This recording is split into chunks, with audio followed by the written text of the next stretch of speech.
fuel further speculation that the revaluation has not come, so it is going to come, or it may fuel the speculation, no revaluation is going to come, only maybe depreciation will come, so let's get out. So it will start pulling, it will have an effect on the hot money, and the hot money will either go this way or get out and create instability. So this is because of the existence of fixed exchange rate.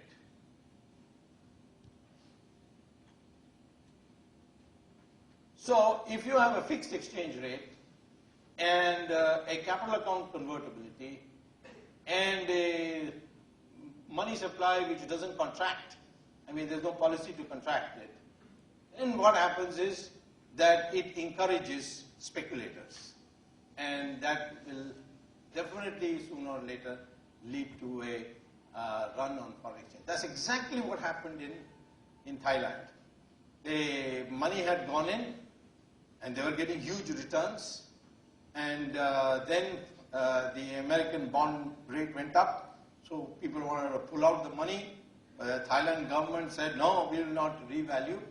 So once the word got around that they would not revalue, and the fixed exchange rate between the Thai baht and the dollar would remain, so people said, let's pull out more, and before the devaluation takes place, and therefore that led to a foreign exchange run, and that's how that crisis started.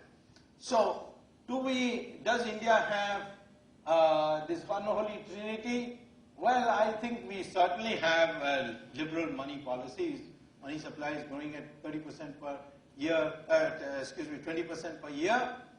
And with all this, now fiscal deficit is climbed up to 5% of GDP, when there is a law which says that a finance minister can be prosecuted if the fiscal deficit is not below 3%.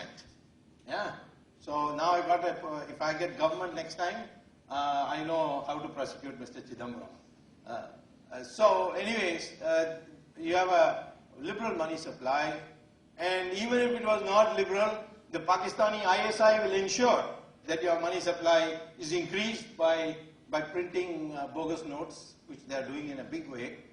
And so, or some other way, maybe participatory notes will come in, and that will pump in. Participatory notes has contributed to the money supply because money comes from abroad in foreign exchange, and the Reserve Bank has to give them rupees. So, therefore, we do have a liberal money supply.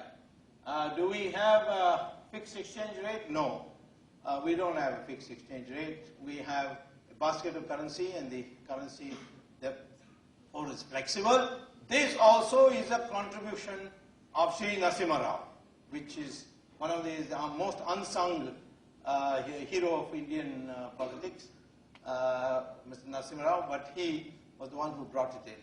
Of course, people may have given credit to Manmohan Singh, but Manmohan Singh as Prime Minister has not been able to bring a single reform, except perhaps created a constitutional authority outside, unconstitutional or extra-constitutional authority. His contribution to Indian politics and Indian economics has been zero as Prime Minister, although he is a highly competent economist and a very decent person.